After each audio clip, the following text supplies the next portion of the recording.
الحمد لله الحمد لله رب العالمين، والصلاة والسلام على رسوله سيد المرسلين خاتم النبيين شفيع المذنبين رحمة للعالمين، سيدنا ومولانا محمد رسول رب العالمين،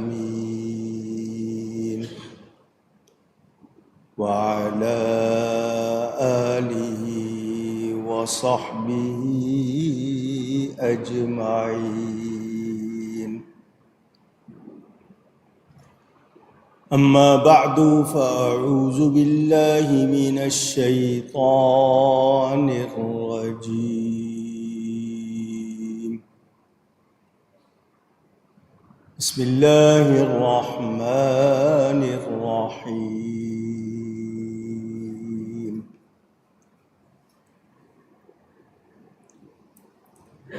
وَلَقَدْ أَرْسَلْنَا مِنْ قَبْلِكَ رُسُلًا إِلَى قَوْمِهِمْ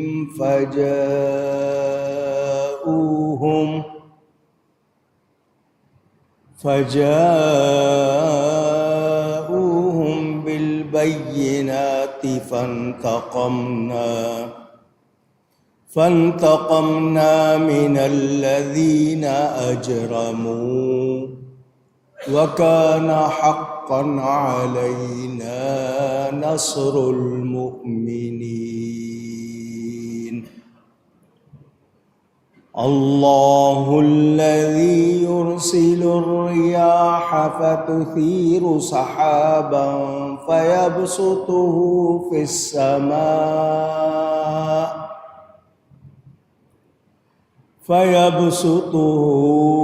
السماء كيف يشاء ويجعله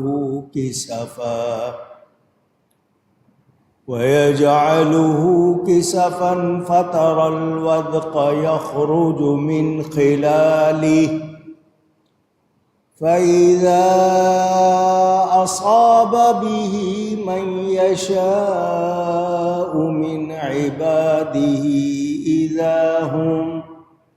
إذا هم يستبشرون. صدق اللہ العلی العظیم. محبت کے ساتھ ایک مرتبہ درود شریف پڑھ لیجئے. اللہم صلی علی سیدنا و مولانا محمد معدن الجود والکرم وآلہ وصحبہ وبارک وسلم.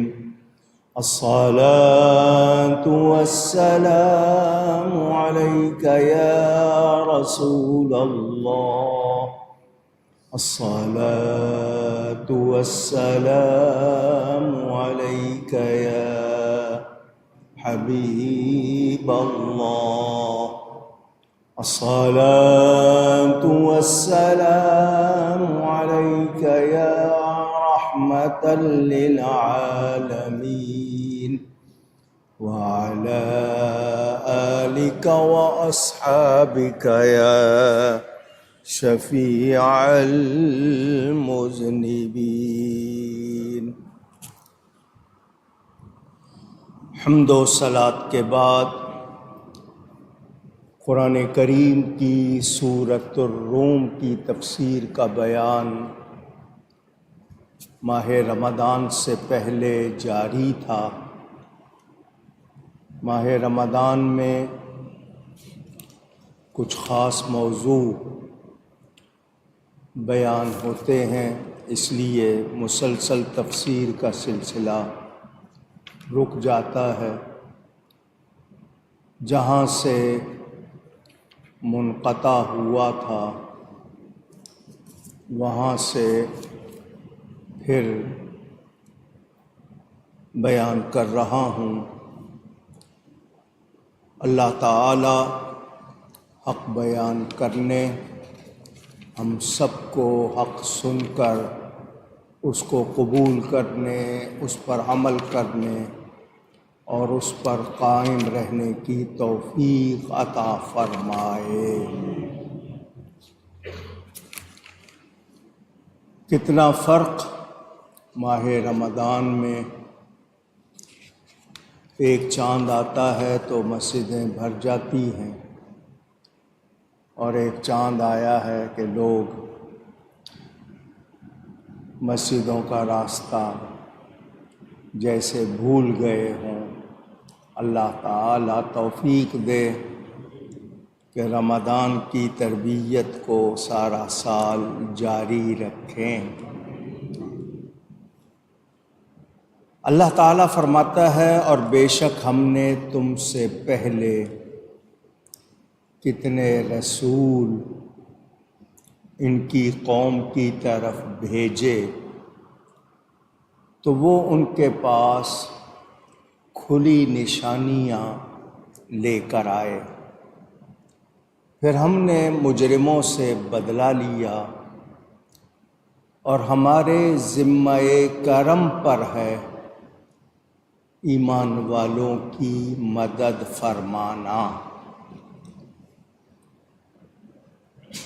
اس آیت سے بھی پتہ چلا نبی پاک صلی اللہ علیہ وسلم سے پہلے نبی اور رسول آئے، نبی پاک کے بعد کوئی نبی اور رسول نہیں۔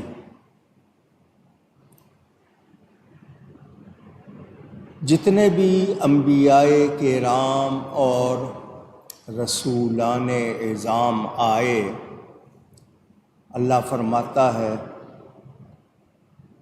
کہ ہم نے ان سب کو کھلی نشانیاں دے کر بھیجا، وہ دلائل کے ساتھ، روشن براہین کے ساتھ، روشن نشانیوں کے ساتھ آئے۔ نبی اللہ کی طرف سے ہوتا ہے، رسول اللہ کا بھیجا ہوا ہوتا ہے۔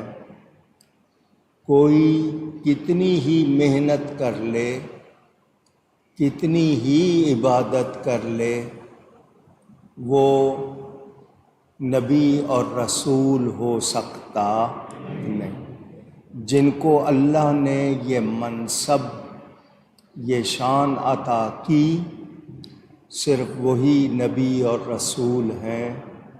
جس کو نہیں دی وہ اگر دعویٰ کرے تو وہ جھوٹا ہے، کذاب ہے، دجال ہے، وہ اللہ کا نبی کہلا سکتا نہیں۔ جن لوگوں نے اللہ کے نبیوں کو نہیں مانا، تکذیب کی، تکذیب کا مطلب جھٹلانا، ان کو جھٹلایا، اللہ فرماتا ہے ہم نے ان سے انتقام لیا، بدلہ لیا، یعنی سزا دی ان کو، اور ان کو تباہ و برباد کیا۔ جرم کرنے والا مجرم کہلاتا ہے، اور اس کو جرم کی سزا دی جاتی ہے۔ اللہ فرماتا ہے وَكَانَ حَقًّا عَلَيْنَا نَصْرُ الْمُؤْمِنِينَ، اور ایمان والوں کی مدد کرنا یہ ہمارے ذمہ کرم پر ہے۔ اللہ تعالیٰ پر کوئی شے لازم نہیں، یہ اس کا کرم ہے اس کی مہربانی ہے کہ اس نے خود پر یہ چیز لازم کر لی ہے کہ جیسے آپ لوگ اپنے طور پر اپنے لیے کہتے ہیں کہ میرا جی چاہتا ہے میں یہ کام کر کے چھوڑوں گا، یعنی ضرور کروں گا، یہ میں نے سمجھنے کے لیے بات کی ہے، تو اللہ تعالی ایمان والوں کو دشمنوں سے اور مصیبتوں سے بچاتا ہے اور ان کی مدد کرتا ہے۔ یہ اللہ نے اپنے اوپر اپنے ذمہ کرم پر لیا ہے۔ ہمیں پتہ چلا کہ ایمان والوں کی مدد کرنا یہ اللہ تعالی کی مہربانی ہے، اس کا کرم ہے۔ حدیث شریف میں آتا ہے جب بھی کوئی اپنے بھائی یعنی مسلمان بھائی کے احترام کے پیش نظر اس کی عزت بچاتا ہے تو اللہ تعالی کے ذمہ کرم پر ہے کہ اس کی مدد فرمائے اور اسے آگ سے بچائے، یعنی مسلمان کی مدد کرنے والے کی اللہ مدد فرماتا ہے۔ ہمارے ہاں مزاج رویے اپنے اپنے لوگوں نے بنائے ہوئے ہیں۔ قرآن و حدیث نے ہمیں یہی سکھایا ہے کہ مسلمان کی عزت بچاتا ہے۔ حضرت شیخ بزرگ ہوئے ہیں ابو علی روزباری رحمۃ اللہ تعالی علیہ، وہ فرماتے ہیں میرے ہاں چند فقراء تشریف لائے۔ فقراء کا مطلب بھکاری نہیں ہوتا۔ وہ آئے تو ان میں سے ایک بیمار ہو گیا اور اس کی بیماری بڑھتی چلی گئی، خاصے دن بیمار رہا، تو اس کے ساتھی اس سے تنگ آ گئے، یہ ٹھیک ہی نہیں ہو رہا، اور شیخ سے شکایت کی، اور شیخ کے لائق نہیں تھا کہ اتنے بڑے منصب کے برعکس وہ ایک معمولی فقیر کی خدمت کرے، لیکن انہوں نے بزرگ ہونے کے باوجود اپنے نفس کے خلاف اس درویش کی خدمت کی، اپنے ذمے لگایا کہ میں اس کی خدمت نہیں چھوڑوں گا۔ چند دنوں کے بعد وہ درویش وفات پا گیا۔ شیخ نے اپنی نگرانی میں اس کے غسل کا، کفن دفن کا انتظام کیا۔ جب اس درویش کو قبر میں لٹایا تو اس کے چہرے سے کپڑا ہٹایا گیا تو اس کی آنکھیں کھلی ہوئی تھیں۔ جو وفات پا گیا تھا اس کی آنکھیں کھلی ہوئی تھی۔ اس نے شیخ ابو علی سے کہا جیسے آپ نے اپنے نفس پر دباؤ ڈال کر زور دے کر میری مدد کی ہے، اللہ تعالی قیامت میں جو مجھے وجاہت دے گا میں اس کے مطابق آپ کی مدد کروں گا۔ اس حکایت سے پتہ چلا کہ اللہ کے پیارے مرنے کے بعد بھی زندہ رہتے ہیں۔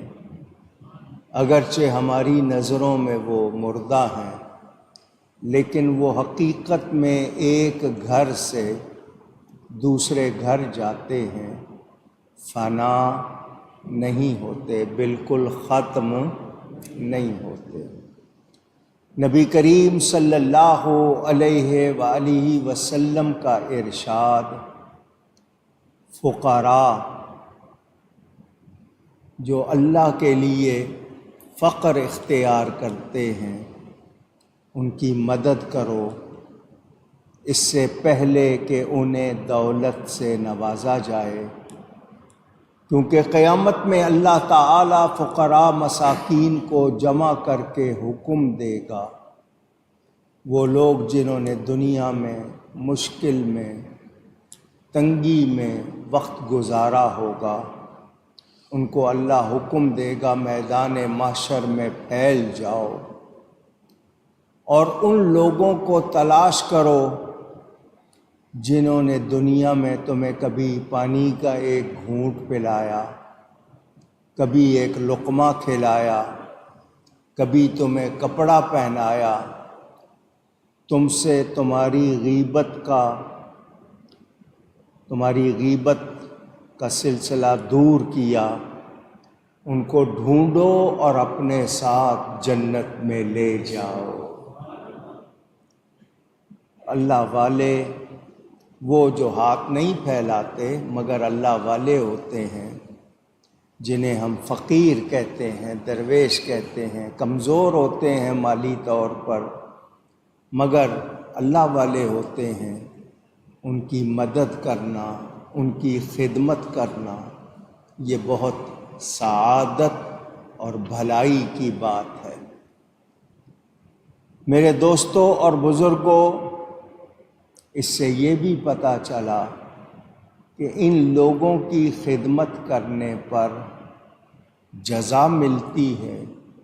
یہ قیامت میں اللہ کی بارگاہ میں شان پا کر ہماری شفاعت کرتے ہیں، اور اس آیت نے ہمیں بتا دیا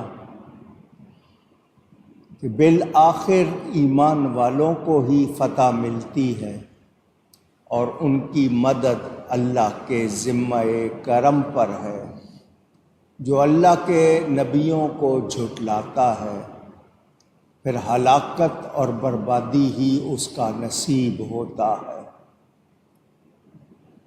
والعاقبۃ للمتقین، اور اچھا انجام انہی لوگوں کو نصیب ہوگا جو اللہ سے ڈرتے ہیں، متقی ہیں۔ مجھے اور آپ کو یہ اچھی طرح معلوم ہے کہ ہم نے دنیا میں ہمیشہ رہنا نہیں ہے، جانا ہے۔ یہاں بہت تھوڑا عرصہ گزارنا ہے، تو ہماری کوشش ہونی چاہیے کہ دنیا کا ہمارا قیام، ہمارا رہنا ایسا ہو جس سے ہم اللہ کی رضا پا سکیں، اللہ تعالیٰ کو راضی کر سکیں، کیونکہ رب راضی تو سب راضی۔ آپ دنیا والوں کو خوش کرنے میں لگے رہتے ہیں، وہ صبح خوش ہیں تو دوپہر کو ناخوش ہیں، دوپہر کو خوش ہیں تو شام کو ناخوش ہیں، ایک پل پہلے خوش ہیں تو دوسرے پل میں ناراض ہیں۔ تو ان کو خوش کرنے کی کوشش آپ کرتے رہتے ہیں، مگر وہ آپ سے خوش ہوتے نہیں۔ اللہ تعالی خوش ہو جائے تو پھر کسی اور کی خوشی کی کوئی پرواہ نہیں ہوتی، پھر سب خود بخود خوش ہو جاتے ہیں۔ میرے دوستوں اور بزرگوں، اولیاء کرام کے پاس تربیت ہوتی تھی خانقاہ، ایک ہوتی ہے درس گاہ جہاں پڑھایا جاتا ہے، ایک ہوتی ہے خانقاہ جہاں سکھایا جاتا ہے۔ جیسے ایک تھیوری اور ایک پریکٹیکل، کلاس میں پڑھایا جاتا ہے، لیبارٹری میں پریکٹیکل کرایا جاتا ہے۔ میں اور آپ اگر واقعی صحیح پڑھ لیں اور اس کو سیکھ لیں تو پھر ہمیں دنیا کی سمجھ آ جاتی ہے، عمل کرنے میں آسانی ہوتی ہے، اور جو اللہ کے لیے اپنے آپ کو لگا دیتا ہے پھر اللہ کی طرف سے اس کی مدد ہوتی ہے۔ ایمان والا ہونا یہ شرط ہے۔ میں نے کئی مرتبہ آپ کو یہ بات سمجھائی۔ اللہ تعالیٰ فرماتا ہے ان تنصروا اللہ ینصرکم، اگر تم اللہ کی مدد کرو گے اللہ تعالیٰ تمہاری مدد کرے گا۔ اللہ تعالیٰ کی مدد کا مطلب اس کے دین کی مدد، اس کی مخلوق کی مدد۔ اکثر لوگ سوال کر لیتے ہیں، کربلا میں حضور صلی اللہ علیہ وسلم کے خاندان کے افراد نواسہ رسول پر کتنی مصیبت آئی۔ اللہ فرماتا ہے تم اللہ کی مدد کرو گے تو اللہ تمہاری مدد کرے گا۔ تو اللہ تعالیٰ نے ان کی مدد کیوں نہیں کی؟ اب یہاں لوگوں نے کیا سمجھا؟ لوگ یہ سمجھتے ہیں کہ اللہ کی مدد ہوتی تو امام کو پانی مل جاتا، آندھی آتی یزیدی لشکر کو اڑا کر لے جاتی، تو پھر امام کا کردار کیسے ظاہر ہوتا؟ اللہ تعالیٰ نے مدد کی جیسے اللہ مدد فرماتا ہے، اور کیسے فرماتا ہے؟ قرآن میں اس نے فرمایا ان تنصروا اللہ ینصرکم ویثبت اقدامکم، اگر تم اللہ کی مدد کرو گے اللہ تمہاری مدد کرے گا۔ اور اللہ کی مدد کیسے ظاہر ہوگی؟ کہ اللہ تکلیف پریشانی میں حق پر تمہارے قدم جما دے گا، ثابت قدمی عطا کرے گا، پریشانی میں تم ثابت قدم رہو گے، لڑکھڑاؤ گے نہیں۔ امام نے کنبہ قربان کر دیا مگر ثابت قدمی میں فرق نہیں آیا، تو یہ اللہ کی مدد نہیں تھی تو اور کیا تھا؟ میرے آپ کے گھر میں 2-3 لاشیں پڑی ہوں، آپ دشمن سے صلح پہ مجبور ہو جاتے ہیں، بھول جاتے ہیں سب کچھ، آپ کے حواس کام نہیں کرتے، وہاں 72 قربان ہو گئے، امام پھر بھی ثابت قدم رہے، تو یہ اللہ کی مدد ہی تھی۔ وہ چاہتے ٹھوکر مارتے تو پانی بھی نکلتا، وہ ہوا کو کہتے وہ آندھی بن کر یزیدی لشکر پر ٹوٹ پڑتی، مگر امام نے بتایا کہ میدان امتحان میں کرامت نہیں دکھائی جاتی، کردار دکھایا جاتا ہے۔ انہوں نے ثابت کیا، اور یہ سب کیسے ہوا؟ کہ اللہ نے مدد فرمائی۔ اللہ کی مدد کے بغیر یہ سب کچھ ہو سکتا نہیں۔ آج بھی ہمارے پاس مشکلات، مصائب، تکالیف آتی ہیں۔ ہر بندہ کہا جاتا ہے سال میں 2 مرتبہ آزمایا جاتا ہے، کبھی کسی مشکل میں، کبھی کسی مشکل میں، کبھی مال کا مسئلہ، کبھی بیماریاں، کبھی اور چیزیں۔ ایسے میں جس کے منہ پر شکایت کا کلمہ نہ آئے، وہ اللہ کی رضا پر راضی رہے، ہر حال میں شکر کرتا رہے، اللہ تعالیٰ اس کی مدد فرماتا ہے۔ آپ کے ہاں کہاوت ہے ہر رات کے بعد سویرا آتا ہے۔ یہ مشکلوں کی رات زیادہ لمبی بھی ہو جائے پھر بھی سویرا آتا ہے۔ اللہ تعالی ہمیں کسی امتحان میں نہ ڈالے، اور اگر کوئی امتحان ہم پر آ جائے تو اللہ ہمیں حق پر ثابت قدمی عطا فرمائے۔ تو یاد رہے مومنوں کی مدد اللہ کے ذمہ کرم پر ہے۔ جو اللہ کے قریب ہیں، اللہ سے پیار کرتے ہیں، اللہ کو یاد رکھتے ہیں، ان کی مدد ہوتی ہے، کوئی شبہ نہیں۔ اب مشکلات ہر ایک کو ایک جیسی نہیں آتی، کسی کو کسی طرح، کسی کو کسی طرح۔ اس وقت آپ کے دل کی حالت کیا ہوتی ہے؟ حضرت ایوب علیہ السلام نبی ہیں، نبیوں کے امتحان بھی ان کی شان کے لائق ہوتے ہیں، ہر ایک کا امتحان اس کی حیثیت کے لائق ہوتا ہے۔ کتنی سخت تکلیف آئی مگر ان کی زبان سے کلمہ شکایت نہیں نکلا۔ ان کی بیوی ایک دن پوچھ بیٹھی، حضرت یہ مصیبت کے دن کب کٹیں گے؟ تو آپ نے اس سے کہا یہ بتاؤ صحت کے ساتھ خوشی کا عرصہ کتنا گزارا؟ کہا 80 سال۔ کا بیماری آئے کتنا عرصہ ہوا ہے؟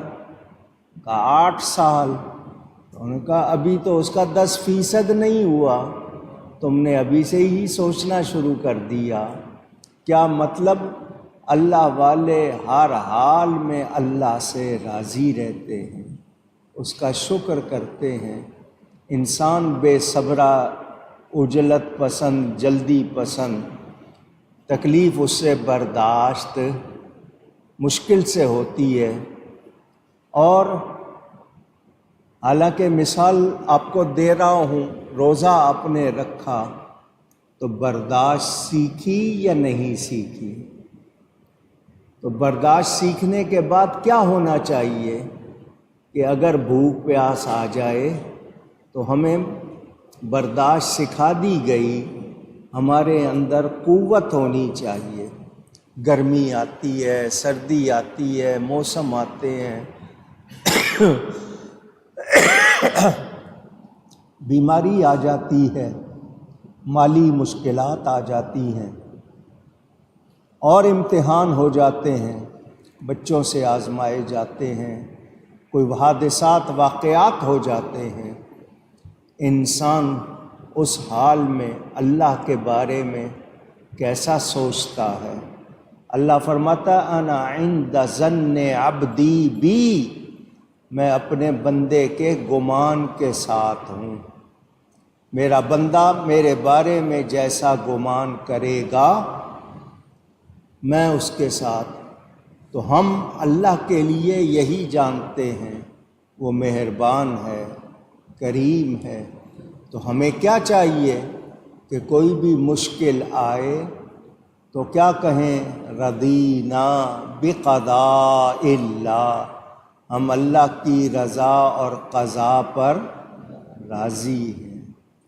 لن یصیبنا الا ما کتب اللہ لنا، ہمیں وہی پہنچتا ہے جو ہمارے لیے لکھ دیا گیا ہے، اور اللہ کسی کو اس کی برداشت سے زیادہ تکلیف نہیں دیتا۔ بزرگوں نے جو تکلیفیں اٹھائی ہیں ہم کبھی اس کا سامنا نہیں کر پاتے، ہمارے اندر اتنی ہمت نہیں ہے، مگر ان کو دیکھ کر انسان کو سبق ملتا ہے کہ انہوں نے اتنی مشکل میں بھی ثابت قدمی دکھائی، تو ہمیں کتنی دکھانی چاہیے۔ آج ہمارے ایمان کی حالت ایسی ڈاواں ڈول ہو رہی ہے، ہم چھوٹی سی بات پر، معمولی بات پر اپنے آپ پر قابو نہیں رکھتے، اور وہ کچھ کہہ بیٹھتے ہیں یا کر بیٹھتے ہیں جو ایمان کے مخالف ہوتی ہے بات، اللہ توفیق دے تو جو صبر کرے، شکر کرے، وہ کبھی ناکام نہیں ہوتا۔ آپ یہ بتائیے، آپ جب کوئی چیز سیکھتے ہیں تو سیکھتے ہوئے آپ کو محنت کرنی پڑتی ہے یا نہیں؟ پوچھ رہا ہوں۔ ٹریننگ کا کسی ادارے میں ملازم ہو رہے ہیں، فوج میں جا رہے ہیں، پولیس میں جا رہے ہیں، آپ کو ٹریننگ کرائی جاتی ہے، سخت قسم کی مشقیں، فزیکل ٹریننگ ہوتی ہے، آپ کو مضبوط بنایا جاتا ہے، آپ کے اندر صلاحیت کو ابھارا جاتا ہے، اجاگر کیا جاتا ہے۔ تو ٹریننگ کا عرصہ بہت زیادہ نہیں ہوتا، وہ تھوڑا عرصہ، اس کے بعد کی زندگی لمبی ہوتی ہے۔ تو وہ تھوڑی سی ٹریننگ پوری زندگی میں کام آتی ہے یا نہیں آتی؟ پوچھ رہا ہوں آپ۔ ایک آدمی نے ایک ہنر سیکھ لیا، مہینہ لگا کے، 6 مہینے لگا کے، سال لگا کے ایک ہنر سیکھ لیا، کوئی فن سیکھ لیا، اب وہ ساری زندگی اس کو برتتا ہے یا نہیں برتتا؟ اس سے فائدہ اٹھاتا ہے یا نہیں اٹھاتا؟ تو وہ اگر وہ تھوڑا سا عرصہ تکلیف برداشت نہ کرے تو بتائیے پھر وہ ہنر اس میں آئے گا؟ پھر اس کو فائدہ ہوگا؟ یہی حال انسان کا ہے۔ انسان جلدی گھبرا جاتا ہے۔ کافر بھی کہتے تھے کب آئے گی تمہاری قیامت جس کا ہمیں سناتے ہو؟ تو جلدی کرنے والوں ذرا دیکھو تو صحیح تم نے کیا کیا ہے، تمہارا حال کیا ہے؟ تو مومن کا کام بے صبری نہیں ہے، مومن تکلیف میں صبر کرتا ہے، خوشی میں شکر کرتا ہے، اور یہ دونوں چیزیں کر کے وہ اللہ کی رضا پا لیتا ہے، پھر اس کی مدد ہوتی ہے، اس کو ثواب بھی ملتا ہے اور اس کے لیے بھلائی ہوتی ہے۔ کوشش کرنی چاہیے کہ اللہ کی رضا پر راضی رہیں۔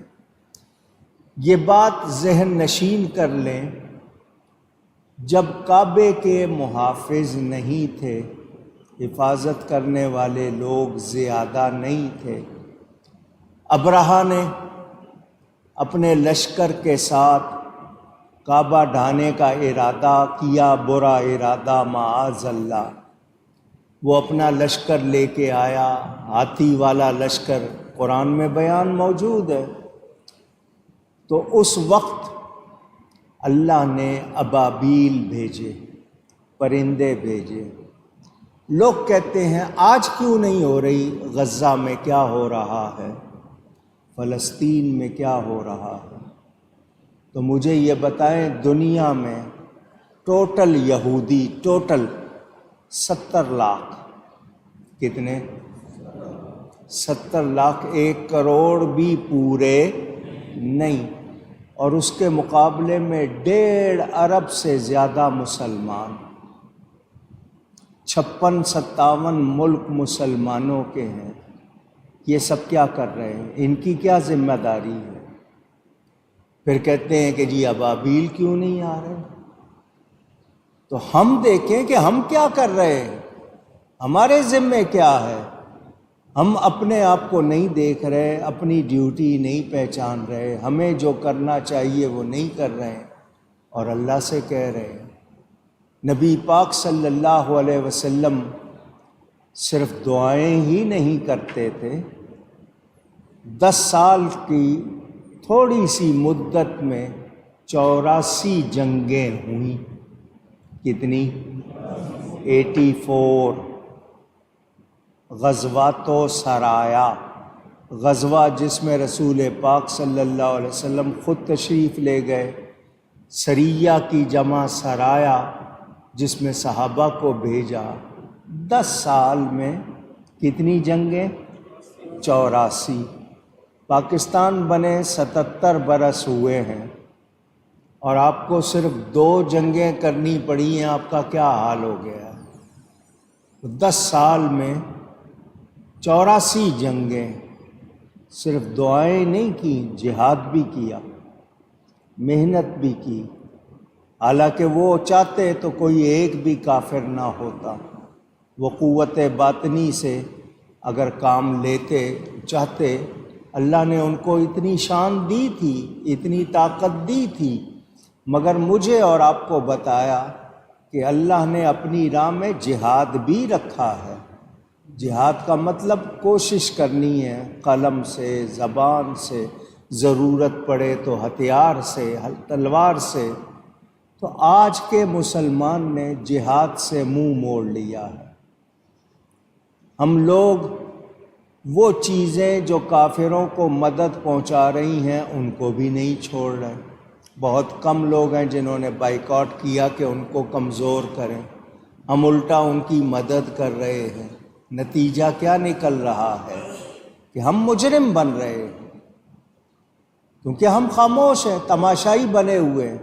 دعا بھی کتنے لوگ کرتے ہوں گے، ہر ایک کے پاس ٹیلی فون ہے، واٹس ایپ میں، فیس بک پہ روزانہ وہ فلسطین کی حمایت میں کتنی بار بیان لگاتا ہے، مسلمانوں کی حمایت میں کتنی بار بولتا ہے، ختم نبوت کے عقیدے کے تحفظ کے لیے کیا لکھتا ہے۔ آپ اس میں لطیفے بھیجیں گے، کارٹون بھیجیں گے، پیغام بھیجیں گے، مگر یہ کام نہیں کر رہے، تو آپ کیا سمجھ رہے ہیں آپ مجرم نہیں بن رہے؟ ہمیں کیا کرنا چاہیے؟ جس قدر ہم سے ہو سکے ہم اپنے اخراجات کم کر کے، اپنی خوشیوں پر خرچ کم کر کے ان لوگوں کی مدد کریں، انہیں کھانا پینا پہنچائیں، مگر ایسا بھی نہیں ہو رہا۔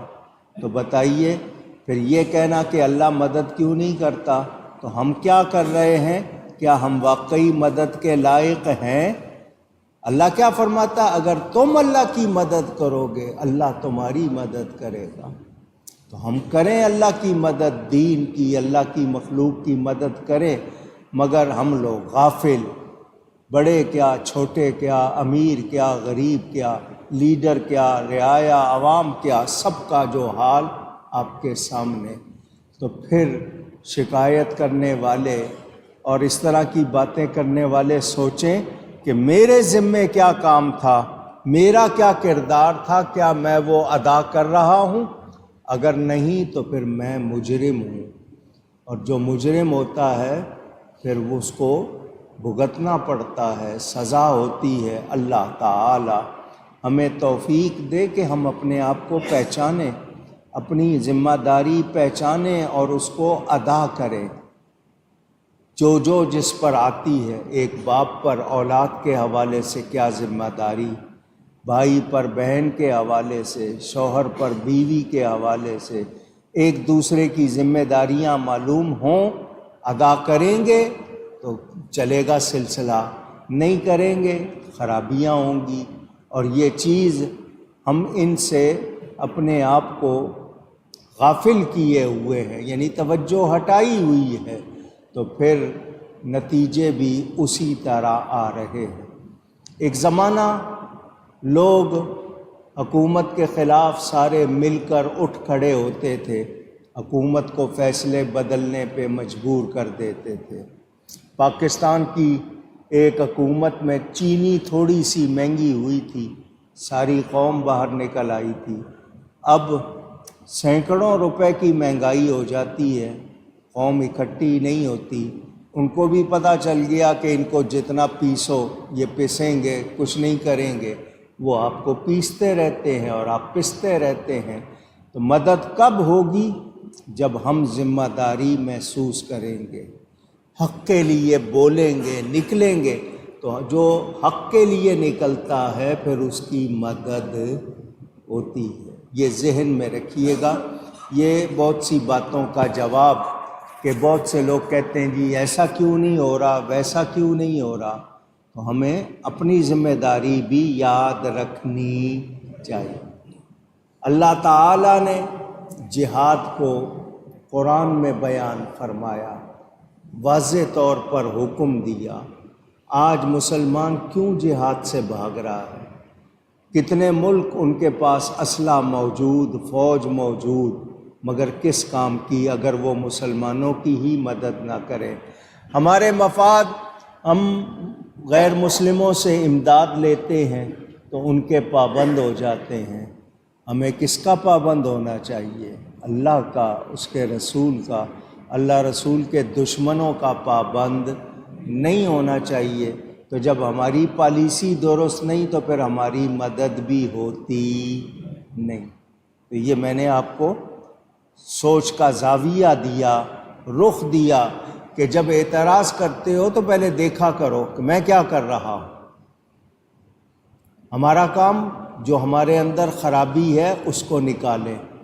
گاؤں میں ایک کنویں میں کتا گر گیا، لوگ مولانا صاحب کے پاس چلے گئے، جی جانور گر گیا ہے، کنویں کو کیسے پاک کریں؟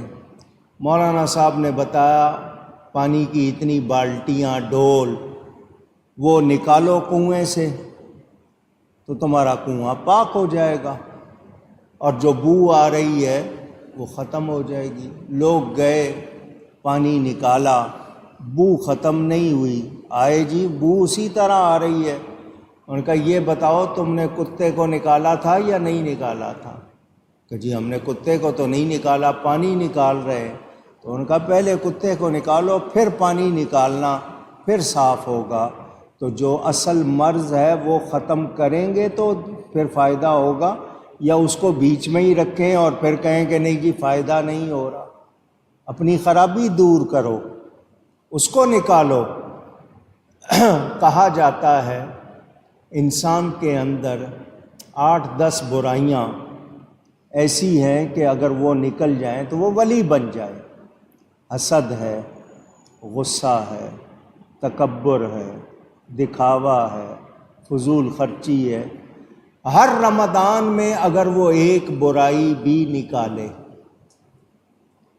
ساری اکٹھی نہیں نکالتا، اگر اس کو 10 سال رمضان ملا تو اگر ایک رمضان میں ایک برائی نکالتا تو 10 میں وہ 10 نکل جاتی یا نہیں نکلتی؟ لیکن ہم تو پال رہے ہیں ان کو، ہم تو اس کو پال رہے ہیں۔ شیطان کو بند کیا جاتا ہے، مگر ہم نے جو شیطان کو اپنے اندر بسا لیا ہے اس سے ہم ہٹتے ہی نہیں ہیں۔ ہمارا نفس اس کا اتنا عادی ہو گیا کہ ہم وہی کرنا چاہتے ہیں، اور پھر کہیں کہ مدد نہیں ہوتی ہے تو پھر حال ہمارا مدد والا ہے نہیں۔ تو ہمیں اپنا علاج کرنا ہوگا، اور علاج کب ہوتا ہے؟ جب مرض مانا جائے۔ جب میں مرض مانوں گا ہی نہیں، اپنے آپ کو مریض سمجھوں گا ہی نہیں، تو علاج کہاں سے کروں گا؟ تو ہم لوگ بگڑے ہوئے ہیں، ہمیں اپنے آپ کو سنوارنا ہوگا، اور سنوارنے کے لیے جو محنت کرنی ہے اس سے اگر گھبرائیں گے تو پھر بات بن سکتی نہیں۔ چیونٹی سے سیکھو، وہ دیوار پہ چڑھتی ہے، چڑھتے چڑھتے گر جاتی ہے، رکتی نہیں ہے، دوبارہ چڑھتی ہے، پھر گرتی ہے، پھر چڑھتی ہے۔ وہ اتنی معمولی سی ہو کے حوصلہ نہیں ہارتی، اور ہم اشرف المخلوق ہو کر ہار جائیں، گھبرا جائیں، تو اس کا مطلب ہم نے اپنے آپ کو پہچانا نہیں۔ آپ کو عادت ڈالنا آسان، مثال کے طور پر آج ہر شخص یہ موبائل فون کا عادی ہو گیا، اب اس کے بغیر آپ کا گزارا نہیں ہوتا۔ سگنل نہ آئیں آپ کی تڑپ دیکھنے والی ہوتی ہے، بے چینی ہوتی ہے، تو آپ عادت ڈال لیتے ہیں تو عادت پڑ جاتی ہے۔ تو جب ان چیزوں کی عادت ڈال سکتے ہو تو سچ بولنے کی بھی عادت ڈال سکتے ہو، جھوٹ سے بچنے کی بھی عادت ڈال سکتے ہو، ملاوٹ سے بچنے کی بھی عادت ڈال سکتے ہو۔ تو عادت ڈالو گے، ذمہ داری پوری کرو گے تو پھر اللہ کی مدد آئے گی۔ کب آئے گی؟ جب ہم اس کے لائق خود کو بنائیں گے، ایمان والے بنیں گے۔ اللہ کا وعدہ ہے، رزق کا وعدہ ہے، اس کے لیے صبح و شام کوشش، مغفرت کا وعدہ نہیں ہے، صرف اس کے لیے کوشش کرنی ہے اور اس کو بھولے ہوئے اس کی طرف دھیان ہی نہیں ہے۔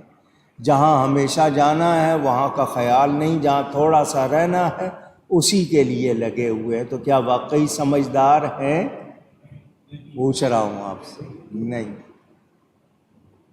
آپ کو پتہ ہو کہ آپ کو فلانے کو منہ دکھانا ہے، کوئی بڑا ہو، آپ گھبراتے ہیں، یار میں کس منہ سے اس کے سامنے جاؤں گا، کیا کہے گا وہ؟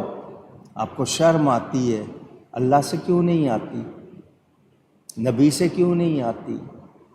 اسی لیے اعلیٰ حضرت نے فرمایا دن لہو میں کھونا تجھے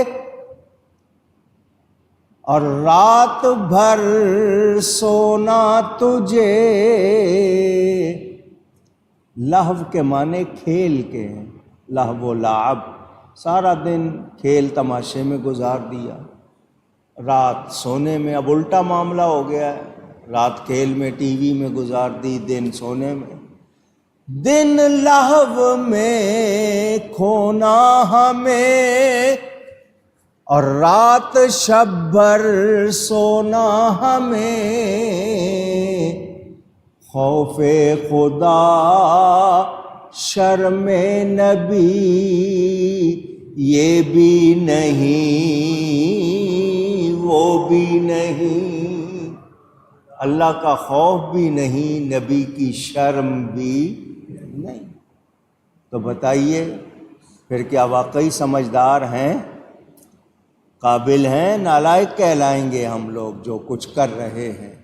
تو اللہ کی مدد یقینی ہے، مگر کب؟ جب ہم ایمان والے ہوں گے، ذمہ داری پوری کریں گے۔ یہ ملک کیوں بنایا تھا؟ کیا ہندوستان میں نماز روزے کی آزادی نہیں تھی؟ کیا وہاں مسجدیں نہیں تھیں؟ وہاں سے لوگ کیا حج کو نہیں جاتے تھے؟ زکوٰۃ نہیں دیتے تھے؟ روزہ نہیں رکھتے تھے؟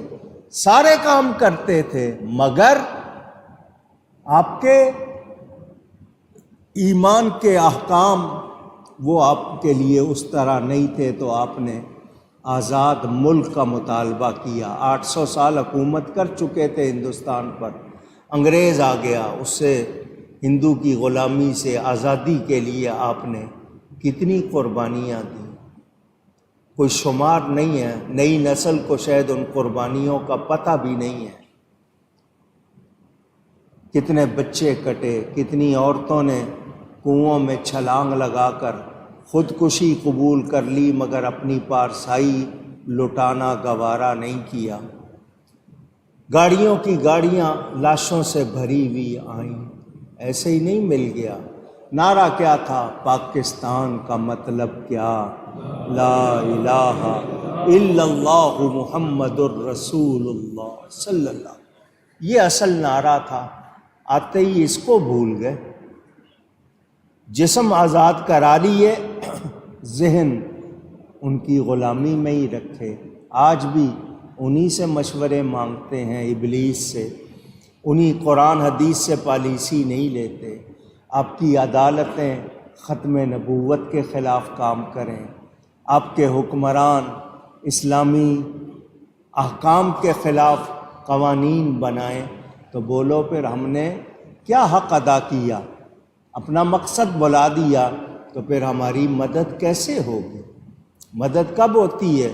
1965 میں بھارت کے ساتھ جنگ ہوئی، لوگ ایمان والے تھے، ساری قوم متحد تھی، اس وقت مدد ہوئی۔ غیروں نے کہا، خود ہندو کہتے تھے ہم بم پھینکتے ہیں، ہم دیکھتے ہیں کہ ہوا میں کوئی مخلوق ہے، وہ کیچ کر لیتی ہے، بم کو پھٹنے بھی نہیں دیتی۔ پھر 71 میں جنگ ہوئی، کیا نتیجہ نکلا؟ آپ کی حالت بدلی، آپ کے ساتھ جو کچھ ہوا۔ آج ہم کس حال میں ہیں؟ کیا ہو رہا ہے؟ ہم واقعی صرف نام کے مسلمان، یہاں پر ہماری عورتیں اسلام کے خلاف مارچ کریں، ریلیاں نکالیں، جلوس نکالیں، ہماری عدالتوں میں نبی کی ناموس اور عزت کے خلاف فیصلے ہوں تو بتائیے کیا مدد ہوگی؟ تو ہمیں بدلنا ہوگا۔ اللہ کا وعدہ سچا ہے، وَكَانَ حَقًّا عَلَيْنَا نَصْرُ الْمُؤْمِنِينَ۔ اللہ فرماتا ہے ہمارے ذمہ کرم پر ہے ایمان والوں کی مدد کرنا، وہ مدد کرتا ہے، بس شرط یہ ہے کہ ہم مومن ہوں۔ میں نے جمعۃ الوداع میں بھی آپ کو یہی بتایا کہ اگر ہم مومن ہوں گے تو پھر ہماری مدد ہوگی، ہمیں گھبرانا نہیں، کمزور نہیں پڑنا۔ شرط یہ ہے کہ ہم مومن ہوں، لیکن ہمارے ایمان کی حالت جیسی ہے وہ آپ کے سامنے۔ ہم کتنے گناہوں پہ راضی ہو چکے ہیں، کتنی چیزیں غلط ہیں جن کو ہم نے فیشن سمجھ کے اپنا لیا ہے، کیا حال ہو گیا ہے ہمارا۔ پھر اس کے بعد کہیں کہ مدد کیوں نہیں آتی، تو ہمیں دیکھنا ہوگا۔ بندہ اللہ سے کہتا ہے یا اللہ میرا حال دیکھ، جواب ملتا ہے اپنا نامہ اعمال دیکھ۔ مجھے کہہ رہا ہے کہ حال دیکھ، ذرا اپنا بھی دیکھ کہ تو نے کیا کیا ہے، تیرا نامہ اعمال کیا ہے، سوچنا ہوگا۔ قیامت میں بھی کہا جائے گا اقرأ کتابک کفا بنفسک الیوم علیک حسیبا، پڑھو کیا کرتے رہے ہو، اپنا اعمال نامہ پڑھو۔ تو ہم غافل، بھولے ہوئے۔ وہ کیا کہتے ہیں، کبوتر آنکھ بند کر لے تو کیا بلی چلی جاتی ہے؟ پوچھ رہا ہوں، کہاوت ہے نا آپ کے یہاں، کبوتر کے آنکھ بند کرنے سے بلی جاتی نہیں۔ یہ سمجھنے کے لیے باتیں ہیں۔ ہم غافل ہوں اور پھر کہیں جی مدد نہیں ہو رہی ہے تو کمزوری ہماری ہے، مجھے اور آپ کو سدھرنا ہوگا۔ نہیں سدھریں گے تو پھر مدد نہیں ہوگی۔ اللہ تعالی ہم پر کرم فرمائے۔ مجھے بتائیں، نمرود نے حضرت ابراہیم علیہ السلام کو آگ میں ڈالا، اللہ نے مدد کی یا نہیں کی؟ پوچھ رہا ہوں۔ فرعون نے موسیٰ علیہ السلام کے لیے کیا کیا پلاننگ کی، اللہ نے حضرت موسیٰ کی مدد کی یا نہیں کی؟ نبیوں کی اطاعت کرنے والے، کہنا ماننے والے نبیوں کے ساتھ محفوظ رہے یا نہیں رہے؟ اونچی بدر کا حال آپ نے سنا، 313 مسلمان تھے، سامان نہیں تھا، اللہ نے مدد کی یا نہیں کی؟ آج سب کچھ ہے، صرف ایمان نہیں ہے، ایمانی حالت درست نہیں ہے۔ نتیجہ کیا نکلے گا؟ سنو، اللہ تعالی نے فرمایا بے شک آپ سے پہلے بھی ان کی قوموں کی طرف رسول آئے، روشن نشانیاں لے کر آئے، لیکن انہوں نے مانا نہیں، کہنا نہیں مانا، ان کو جھٹلایا، تو پھر جھٹلانے والے مجرموں سے ہم نے بدلہ لیا۔ اللہ تعالی انتقام لینے والا۔ تو یاد رکھیں، آج جو لوگ پہلوں کا حال دیکھ کر سبق حاصل نہیں کریں گے، ان کا انجام بھی اچھا نہیں ہوگا۔ جتنے نبی رسول آئے اللہ نے سب کو نشانیاں عطا کی۔ کیا عطا کی؟ معجزات، معجزات جو عقل کو عاجز کر دے۔ کیسے ہو گیا یہ؟ آپ کی عقل حیران رہ جائے۔ نبی معجزات لے کر آئے، بغیر معجزے کے کوئی رسول نہیں آیا۔ یہ اللہ نے ان کی نبوت کی، ان کو نبوت کے طور پر ان کو یہ نشانیاں دیں، انہوں نے اس کو ظاہر کیا۔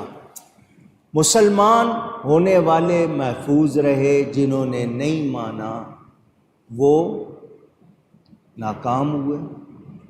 فرمائشی معجزے جنہوں نے مانگے، حضرت نوح علیہ السلام نبیوں میں سب سے زیادہ عمر والے، ان کی عمر تقریباً 1600 برس بتائی گئی ہے۔ سب سے زیادہ دنیا میں رہے، 950 سال تبلیغ کی، دن بھی رات بھی، مسلمان ہوئے صرف 80، 70 اور 10، 80 اونلی، باقی کیا ہوا؟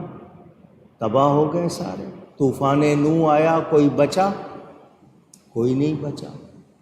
حضرت لوط علیہ السلام، صالح علیہ السلام، ہود علیہ السلام، سارے واقعات آپ نے پچھلے دنوں سنے، تفسیر میں آئے۔ تو جنہوں نے نبیوں کی تکذیب کی، جھٹلایا، پھر اللہ فرماتا ہے ہم نے ان سے بدلہ لیا۔ مومنوں کی مدد کبھی ہو سکتا ہے دیر ہو، مگر بالآخر مدد ہوتی ہے۔ دیر ہونا بھی حکمت کا مطلب دانائی کی بات، اس میں اللہ بہتر جانتا ہے کون سا موقع صحیح ہے، کیا ہے، وہ اللہ کا کام ہے، ہم نہیں کہہ سکتے۔ تو مومنوں کی مدد ہونے کی کئی صورتیں ہیں۔ جہاد میں کافروں پر غلبہ مل جانا ایک مدد کی یہ صورت ہوتی ہے۔ مناظرہ ہو، ان سے ڈیبیٹ ہو، اس میں مسلمانوں کو فتح مل جائے۔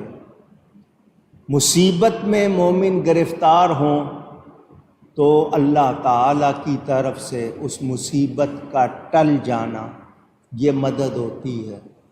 اللہ تعالیٰ دشمنوں کے ہاتھ میں آپ کو نہ رہنے دے، یہ مدد ہوتی ہے۔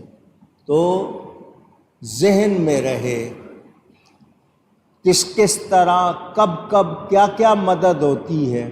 انسان دعا کرتا ہے، یا اللہ مجھے یہ چاہیے، اس کو وہ نہیں ملتا۔ کیوں؟ انسان کی سمجھ میں اس کی وہ ضرورت ہوتی ہے، اللہ کے ہاں اس کے لیے اس سے بہتر ہوتا ہے۔ اللہ تعالیٰ فرشتوں کو روک دیتا ہے، یہ جو مانگ رہا ہے یہ نہیں دینا ہے اس کو، میں نے اس کے لیے اس سے بہتر رکھا۔ کبھی ہماری دعائیں مصیبت ٹلنے کا سبب بن جاتی ہیں، بلائیں روکنے کا سبب بن جاتی ہیں۔ کبھی ہماری بلائیں ہمارے لیے کوئی ظاہری طور پر وہ بلائیں لگتی ہیں، وہ ہمارے درجے بڑھانے کے لیے ہوتی ہیں۔ تو انسان کی دعائیں جو قبول نہیں ہوتی ہیں، قیامت میں جب اس کو اس کا بدل ملے گا تو انسان کہے گا کاش دنیا میں میری کوئی دعا بھی قبول نہ ہوتی، مجھے آج ہی ملتا۔ تو انسان چونکہ جلد باز ہے، بس جو چیز خود چاہتا ہے یہی مل جائے، تو ضروری نہیں ہے، اللہ کی حکمتیں ہیں، مگر ایمان والے کے لیے خیر ہی خیر ہے، اس میں تکلیف میں بھی اس کے لیے خیر ہے۔ کافر کے لیے سزا بن جاتی ہے، مومن کے لیے تکلیف اس کے درجے بڑھانے کا سبب بن جاتی ہے، اس کے اور بڑی بلائیں اس سے روک دیتی ہے۔ تو یاد رہے ہم اللہ پر کوئی اعتراض کر سکتے، اونچی کہیے، تو یہ یقین رکھنا ہے، اس میں شک نہ آنے دینا کہ ایمان والے کی مدد، آپ کا ایمان باقی ہے تو یہ اللہ کی مدد ہے، ورنہ کتنے نکل جاتے ہیں۔ اچھا، بہت سے لوگ جو اللہ کو سمجھتے ہیں کہ نہیں اللہ کو نہیں پتہ چلے گا، تو وہ یاد رکھیں اللہ سے کوئی چیز چھپ سکتی۔ آپ کہاں فراڈ کر رہے ہیں، کہاں دھوکہ دے رہے ہیں، تو آپ اللہ کو دھوکہ دے سکتے نہیں، اپنے آپ کو دھوکہ دیتے ہیں آپ۔ تو بہت زیادہ سنبھلنا چاہیے۔ اللہ تعالیٰ ارشاد فرماتا ہے اللہ الذی یرسل الریاح، اللہ تعالیٰ ہے جو ہوائیں بھیجتا ہے۔ ریح، رے یہ ہے، ریح ہوا کو کہتے ہیں، ونڈ، ایئر، اور اس کی جمع ریاح۔ ہوائیں کون بھیجتا ہے؟ اونچی کہیے گا۔ فَتُثِيرُ سَحَابًا فَيَبْسُطُهُ فِي السَّمَاءِ، اللہ تعالی ہوائیں بھیجتا ہے، یہ بادلوں کو ابھارتی ہیں، پھر اللہ ان کو آسمان میں پھیلا دیتا ہے، کیف یشاء، جیسے اللہ چاہے۔ آپ کو کبھی کس طرح بادل نظر آتے ہیں، ہوا کبھی کس طرح محسوس ہوتی ہے، یہ اللہ کے چاہنے سے، جیسے اللہ چاہے۔ وَيَجْعَلُهُ كِسَّفًا فَتَرَى الْوَدْقَ يَخْرُجُ، اللہ جیسے چاہے پھیلاتا ہے اور اسے پارا پارا کرتا ہے۔ یہ بادلوں کے ٹکڑے بننا، ہوا کے جو گولے بنتے ہیں، یہ پارا پارا کون کرتا ہے؟ اللہ۔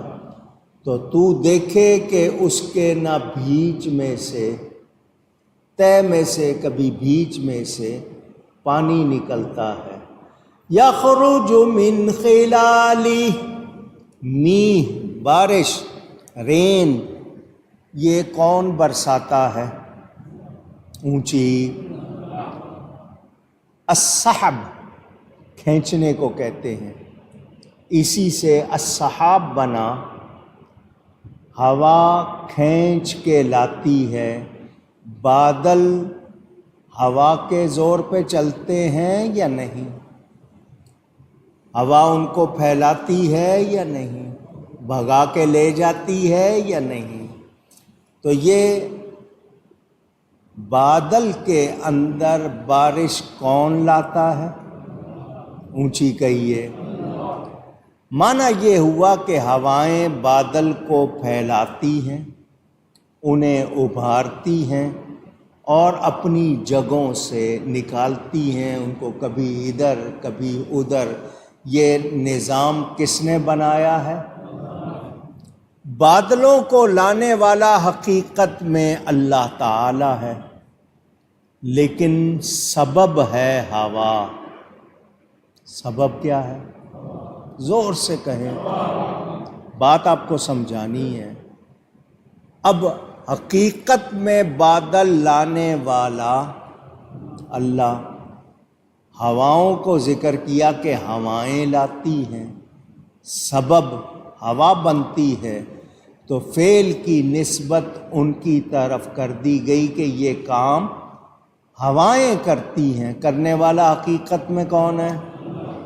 کچھ سمجھ آ گئی بات کی؟ کرنے والا اللہ، نسبت کر دی ہوا کی طرف۔ شفا دینے والا کون ہے؟ نسبت کر دیتے ہو دوا کی طرف، ڈاکٹر کی طرف۔ تو یہ نسبت مجازی قرآن سے ثابت ہوئی یا نہیں ہوئی؟ پوچھ رہا ہوں آپ کو۔ تو جو لوگ نسبت کو کہہ دیتے ہیں شرک ہو گیا، تو اس آیت کا کیا جواب دو گے؟ بادل لانے والا اللہ ہے، اللہ فرماتا ہے یہ ہوائیں کام کر رہی ہیں، تو ہوا بھی کس کے حکم سے چلتی ہے؟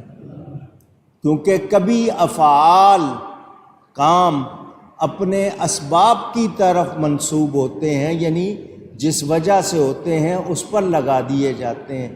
اس وجہ سے ایسا ہوا، آپ کو کہنے کی عادت ہے یہ ہوا تو یہ ہوا، آپ وہ وجہ ریزن بتاتے ہیں، تو ریزن یا سبب کی طرف نسبت قرآن سے ثابت ہے۔ قرآن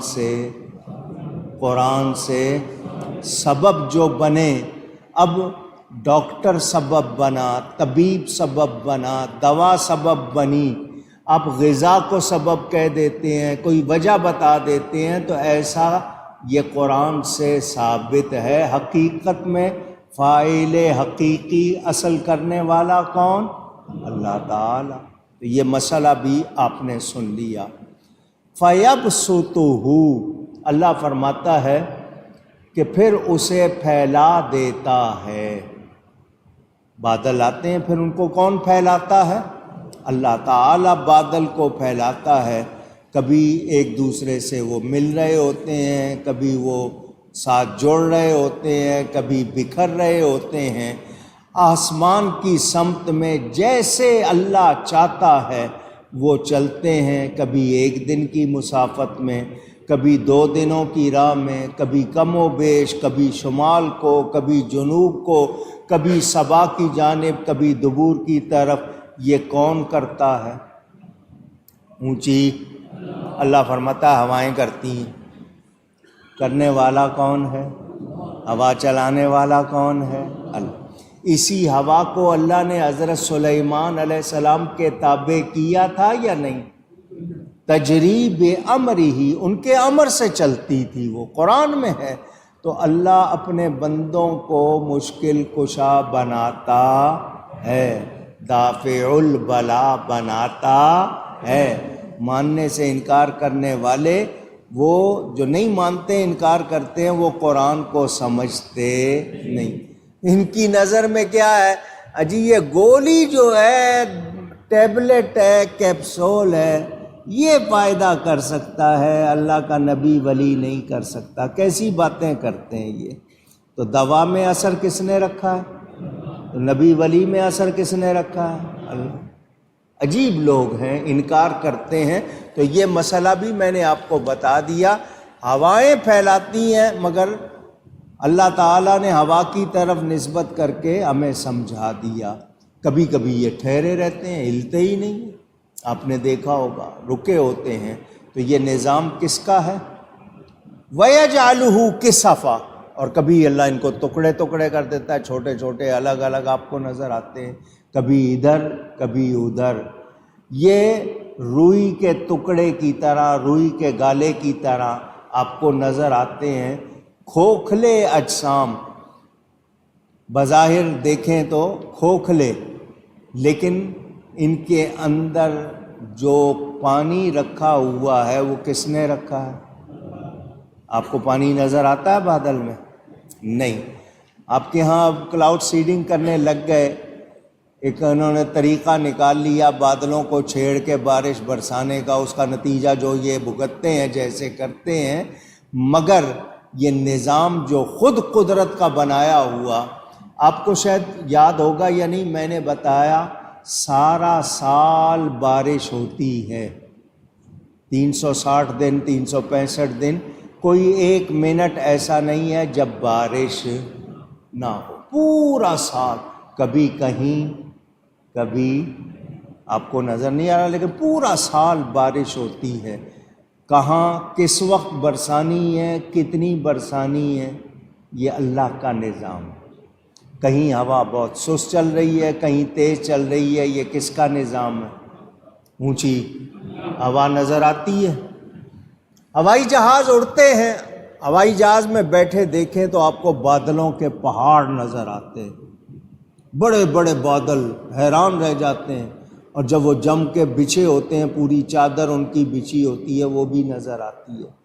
بادل، ان میں ایئر پاکٹ بنتے ہیں، گولے بن جاتے ہیں، وہ جہاز سے ٹکرائیں تو جہاز کو بھی دھکا دیتے ہیں، کبھی نیچے پھینک دیتے ہیں۔ لیکن ہوا نظر آتی، ہوا سے پھر اچکولے آتے ہیں، وہ ان کے اندر جب آپ بیٹھے ہوں ٹربولنس ہوتی ہے، ناہموار ہو جاتا ہے، جہاز ہل رہا ہوتا ہے تو ہوا ہلاتی ہے۔ تو یہ ہوا کے اندر طاقت کس نے رکھی ہے؟ اونچی۔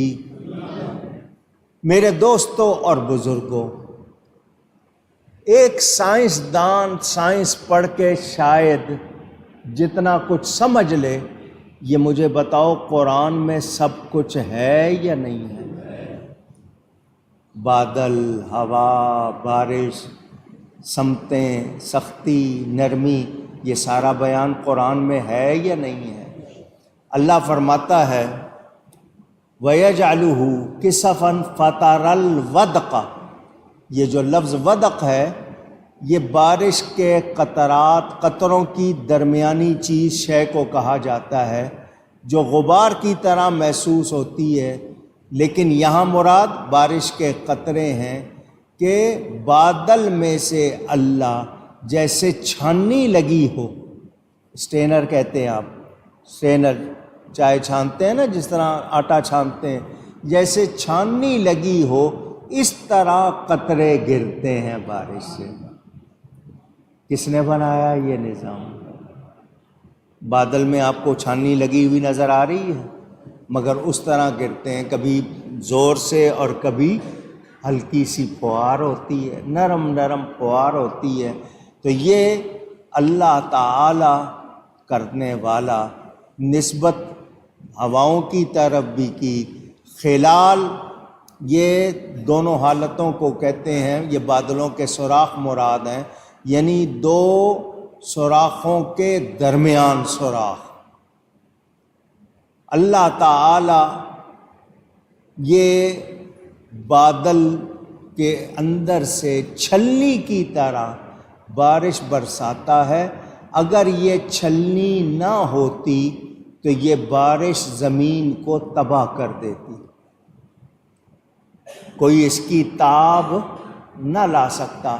آپ کے ہاں واش روم میں شاور لگے ہوئے ہیں، آپ نے وہ فوارے لگائے ہوئے ہیں، پہلے بالٹیوں میں نہاتے تھے، ٹب بھر کے نہاتے تھے، اس کے بعد پائپ لائن آ گئی، آپ نے فوارے لگا لیے، شاور لگا لیے، اس میں سے پانی ایک اسپیڈ سے گرتا ہے، اس میں آپ نے جتنا کھولا اتنی ایک اسپیڈ سے اس نے گرنا ہے۔ وہ آپ اس کے نیچے سر رکھیں تو وہ آپ کی صحت کے لیے اچھا نہیں ہوتا، مگر آپ نے نہانے کا طریقہ بنایا ہوا ہے۔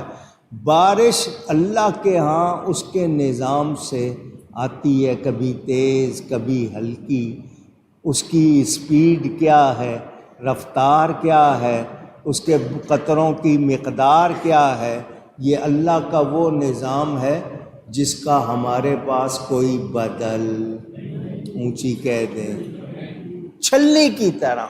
کبھی کبھی اولے، ژالہ باری جس کو کہتے ہیں، ہیلز، وہ گرتے ہیں۔ سردی کی بارش میں کیا حال ہوتا ہے۔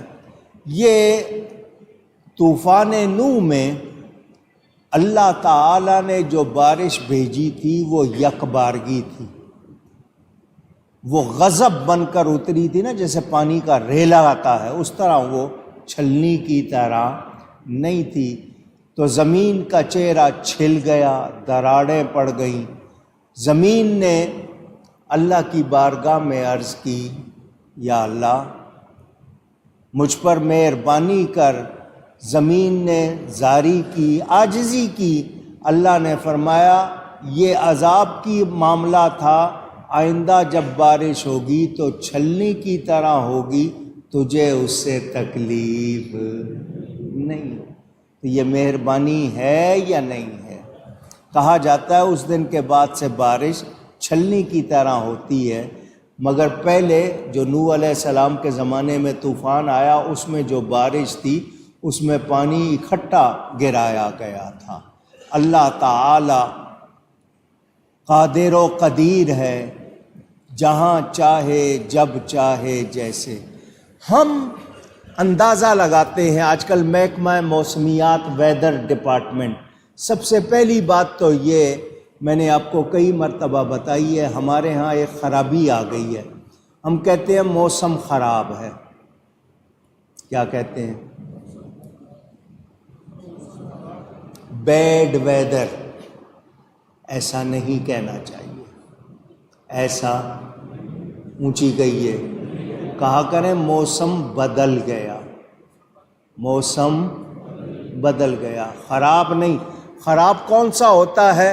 وہ جس کا بیان ہے وہ خراب ہوتا ہے۔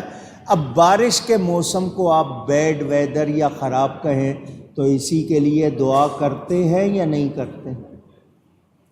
یا اللہ بارش برسا، تو کیا خراب موسم کی دعا کر رہے ہو آپ؟ رحمت مانگ رہے ہو اور پھر اس کو خراب موسم کہتے ہو؟ تو یاد رہے یہ موسم کا بدلنا یہ اللہ تعالی کی حکمتیں ہیں۔ گرمی، سردی، ساون بھادوں، دھوپ بھی نکلی ہوئی ہے، بارش بھی ہو رہی ہے، یہ منظر بھی آپ نے دیکھے ہوں۔ ایک علاقے میں بارش ہوئی، وہاں کسی بیٹھے تھے، کوئی اللہ والے ہی تھے، لیکن منہ سے نکل گیا آج بڑے موقع کی بارش ہوئی ہے، آج بڑے موقع کی بارش، اس وقت واقعی ضرورت تھی، موقع کی ہوئی ہے۔ ان کو تنبیہ کی گئی، ان کو غیب سے کہا گیا یہ بتاؤ بے موقع کب ہوئی تھی؟ تم کہہ رہے ہو بڑے موقع کی ہوئی ہے، بے موقع کب ہوئی تھی؟ تو ہمارے حساب سے وہ کہتے ہیں جی اس وقت اگر بارشیں ہوئیں تو یہ ہوگا۔ یہ اللہ کا نظام ہے، اور جن سے اللہ راضی ہوتا ہے ان پر اللہ مہربانی فرماتا ہے۔ ورنہ بارش بادل ہے نہ برسنے دے، کوئی برسا سکتا ہے؟ قحط آتا ہے، ڈراؤٹ آتا ہے، کتنی مشکل ہوتی ہے۔ تو آدمی یاد رکھے یہ بارش کا نظام بھی کس نے بنایا ہے؟ اونچی زمین کو ویرانی کے بعد کون آباد کرتا ہے؟ سوکھنے کے بعد کون ہرا بھرا کرتا ہے؟ اب دھوپ ہے، گرمی آتی ہے۔ کتنے ملک ہیں جہاں گرمی آتی ہی نہیں ہے، ٹھنڈے ملک ہیں، وہاں بیماریاں ہیں ہڈیوں کی، وہاں طرح طرح کی۔ یہ دھوپ جو ہے اس میں وٹامن ڈی ہوتی ہے، اگر آپ 10 سے 15 منٹ دھوپ میں رہیں تو آپ کی ہڈیوں میں طاقت آ جاتی ہے۔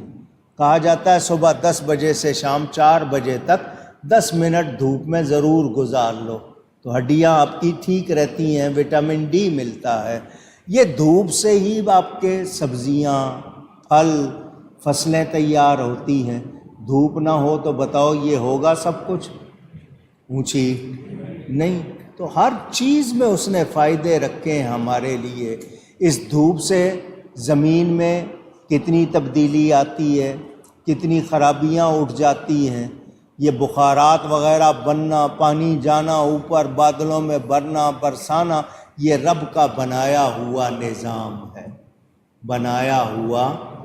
اور وَأَنزَلْنَا مِنَ السَّمَاءِ مَاءً مُبَارَكًا، اللہ فرماتا ہے ہم نے اونچائی سے، کیونکہ سمون آسمان کا مطلب اونچائی سے، اونچائی سے اللہ فرماتا ہے ہم نے پانی اتارا برکت والا۔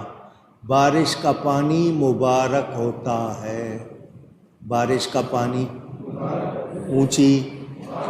جب بارش شروع ہو تو 5-10 منٹ رک جاؤ، کیونکہ جو آپ کے فضا میں جراثیم بھرے ہوتے ہیں وہ پانی سے پھر بیٹھنے لگ جاتے ہیں۔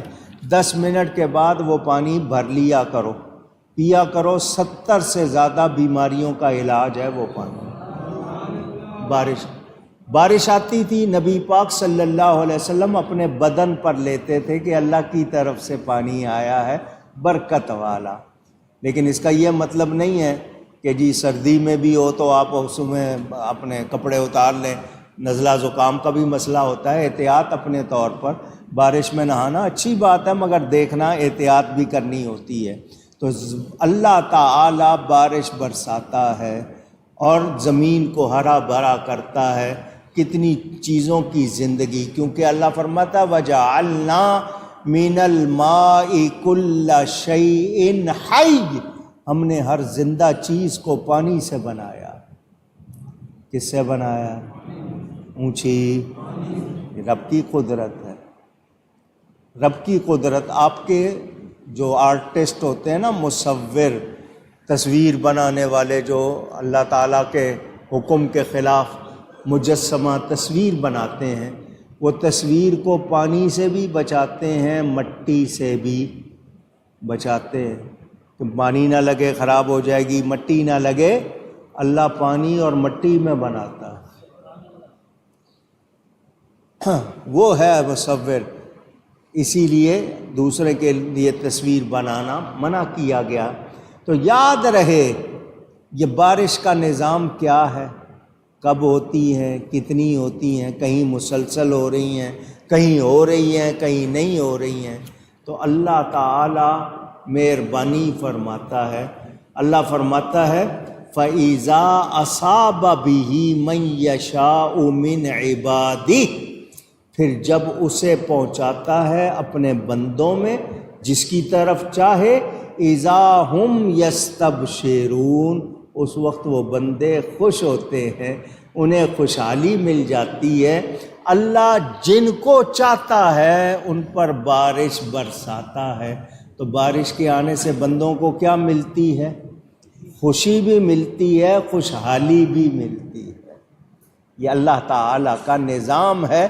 اچانک خوش ہو جاتے ہیں، بارش آئی تو خوشحالی، قحط سالی دور ہو جاتی ہے، خشکا نہیں ہوتا۔ تو یہ کس کی مہربانی ہے؟ تو پھر اس کی نافرمانی کیوں کرتے ہو؟ اس کی دی ہوئی کتنی نعمتیں کھاتے پیتے مزے کرتے ہو، پھر اس کی نافرمانی کرتے ہو۔ اللہ تعالیٰ ارشاد فرماتا ہے وَإِن كَانُوا مِن قَبْلِ أَن يُنَزَّلَ عَلَيْهِم مِّن قَبْلِهِ لَمُبْلِسِينَ۔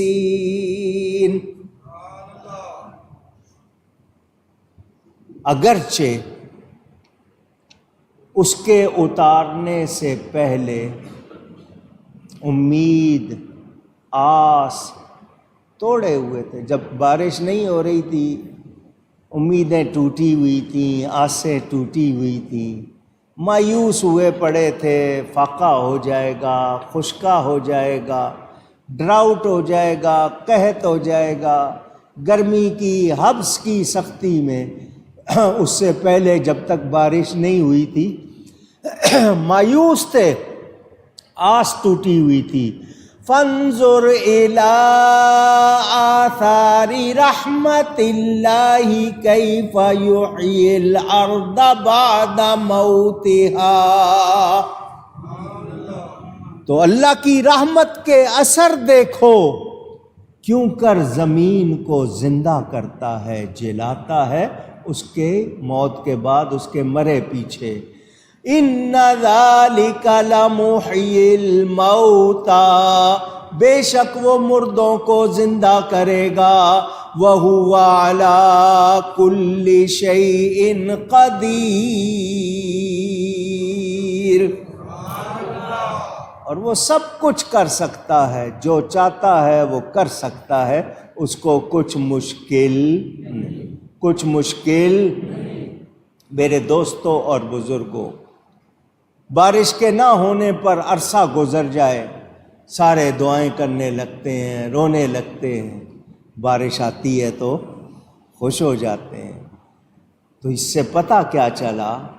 یہ بارش کا آنا اللہ کی رحمت ہے، اللہ کی۔ آپ کہیں گے جی کراچی کا تو حال برا ہو جاتا ہے، تو یہ جو حال برا ہوتا ہے یہ بارش سے نہیں ہوتا، یہ آپ کے لوگوں کے انتظام نہ ہونے سے ہوتا۔ بارشیں پہلے بھی ہوتی تھیں، اب بھی ہوتی ہیں، دوسرے علاقوں میں جاؤ وہاں کوئی مسئلے نہیں ہوتے، بستیاں تھیں، نالیاں بنی ہوئی تھیں، اینٹوں کی سڑکیں بنی ہوئی تھیں، کبھی مسئلہ نہیں بنا۔ آپ کے ہاں سیوریج سسٹم، نکاسی کا نظام برا ہے، نالے بجائے اندر پانی لینے کے وہ اندر والا باہر نکالتے ہیں، تو یہ آپ کی بد انتظامی، برا انتظام آپ کا۔ بارش رحمت ہوتی ہے، بارش، اور ہمیں حکم ہے جب بارش ہو تو کہیں اللہم سیبا نافعا، یا اللہ اس کو ہمارے لیے نفع والی بنا۔ یہ دعا کرنی چاہیے۔ ہاں کبھی کبھی وہ مسائل بنتے ہیں تو وہ ہماری وجہ سے ہیں، ورنہ یہ اللہ کی رحمت، کیونکہ اللہ کیا فرما رہا ہے؟ فانظر الی آثار رحمت اللہ، اللہ نے اس کو اپنی رحمت بتایا۔ تو بارش آنا اللہ کی، یہ سارے موسم اللہ کی رحمت ہیں، سارے موسم اللہ کی رحمت ہیں۔ کہیں کہیں بعض جگہوں پر جو مسائل بنتے ہیں وہ وہاں کے لوگوں کا حال، ان کا انجام، اس کی وجہ سے۔ اللہ فرماتا ہے فانظر الی آثار رحمت اللہ، تو اللہ کی رحمت کے آثار دیکھو۔ بظاہر یہ خطاب نبی پاک صلی اللہ علیہ وسلم کو ہے، لیکن مراد تمام وہ لوگ جو اللہ کی مخلوق، کیونکہ اسے اللہ نے اپنی رحمت سے نازل فرمایا۔ اب معنی ہوا یہ دیکھو، یہ درختوں کو، پھلوں کو، پھولوں کو، یہ بارش کی وجہ سے ہر چیز پر کتنا اثر ہوا ہے، پھل لگے ہیں، فصلیں بڑی ہیں، زمین میں کنویں جو خشک ہو گئے تھے ان میں پانی بھرا ہے، تو یہ موت کے بعد، زمین کی موت کے بعد اللہ نے اس کو زندگی دی ہے۔ اسی طرح مردہ دلوں پہ بھی بارش ہوتی ہے، مردہ دلوں پر بھی ہوتی ہے، مردہ طبیعتوں پر بھی بارش ہوتی ہے۔ کرم ہو جائے ہیں، جب کرم ہوتا ہے حالات بدل جاتے۔ یاد رکھنا یہ اللہ تعالیٰ کی رحمت ہے۔ تو بتا دیا جس طرح مردہ زمین کو اللہ زندہ کرتا ہے، اللہ مردوں کو بھی زندہ کرے گا، مردوں کو بھی۔ جس نے پہلے بنایا اس کو دوبارہ بنانا مشکل نہیں ہے۔ کوئی سانچہ، کوئی ڈائی، کوئی نمونہ نہیں، اللہ نے اپنی قدرت سے بنایا۔ پہلے بنانا تو زیادہ مشکل، دوبارہ تو کاپی کرنا ہوتا ہے، آسان ہو جاتا ہے۔ عام لوگوں کے لیے کہہ رہا ہوں، اللہ کے لیے کسی طرح کچھ بھی مشکل، اونچی کہہ دیں، نہیں۔ یہ زمین کی ویرانی کے بعد خشک ہو گئی، سوکھ گئی۔ عجیب عجیب طریقے دیکھو کہ اللہ تعالیٰ اس کو دوبارہ کیسے آباد کرتا ہے۔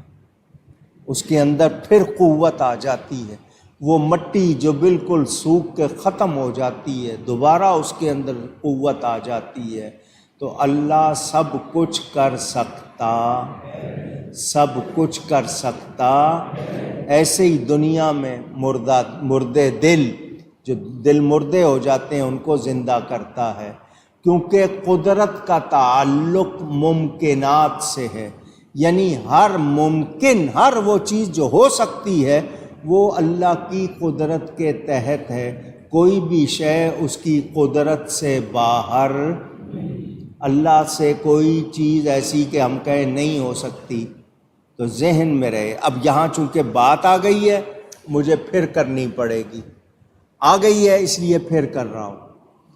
جب ہم یہ کہتے ہیں کہ اللہ سب کچھ کر سکتا، اونچی، تو مخالف جن کے عقیدے درست نہیں، وہ غلط باتیں کر دیتے ہیں۔ چنانچہ انہوں نے کتابوں میں لکھ دیا کہ اللہ جھوٹ بول سکتا ہے۔ سب کہیں معاذ اللہ، اللہ کی پناہ۔ دلیل میں یہی کہا وَهُوَ عَلَىٰ كُلِّ شَيْءٍ قَدِيرٌ، کہ وہ سب کچھ کر سکتا ہے۔ تو جب سب کچھ کر سکتا ہے تو اگر کہو گے تو جھوٹ نہیں کر سکتا، تو ایک چیز کم ہو گئی، پھر سب کچھ تو نہیں ہوا۔ آگے سے وہ یہ دلیل دیتے ہیں، شَيْءٍ شَاءَ یَشَاءُ، معنی کیا ہے؟ جو چاہے کر سکتا ہے۔ معنی کیا ہوا؟ ایک بار سب کہہ دیں، یہ یاد رکھنا، جو چاہے اللہ کر سکتا ہے۔ اگر برائی کا خیال لاؤ گے تو اللہ اس کو چاہتا نہیں۔ ہر بری چیز، غلط چیز اللہ چاہتا نہیں۔ اللہ عاجزی کر سکتا ہے؟ پوچھ رہا ہوں، اونچی نہیں۔ جو چاہتا ہے وہ کر سکتا ہے۔ تو عیب کی، کمزوری کی، غلط چیز کے نسبت اللہ کی طرف کرنا یہ کفر ہے۔ کیا ہے؟ کیا ہے؟ جو اللہ کے لیے جھوٹ مانے گا بولو مسلمان رہے گا؟ انہوں نے کتابوں میں لکھ دیا اور اس سے ہٹتے نہیں ہیں، ٹلتے نہیں ہیں، تو یہ مسلمان رہے؟ اونچی۔ اب دھیان سے سننا، میری بات دھیان سے سننا۔ ہمارا کہنا ہے کہ اللہ تعالی ہر عیب سے جیسا وہ پاک ہے کوئی اور پاک نہیں۔ ہر شے کو کس نے بنایا؟ اللہ خالق کل شیء، اللہ ہر چیز کا بنانے والا ہے۔ بڑی توجہ سے سننا جو بات کرنے لگا ہوں۔ ہر شے کا بنانے والا کون ہے؟ یہ کیا ہوئی؟ اللہ کی تعریف۔ یہ کیا ہوئی؟ اور کسی بری چیز کا نام لے کے کہوں کہ اس کو اللہ نے بنایا، یہ کہوں کہ ہر شے کو اللہ نے بنایا، یہ کیا ہو گئی؟ اللہ کی بری چیز کا نام لے کر کہا جائے۔ منہ پہ لانا نہیں چاہتا، صرف سمجھانے کے لیے۔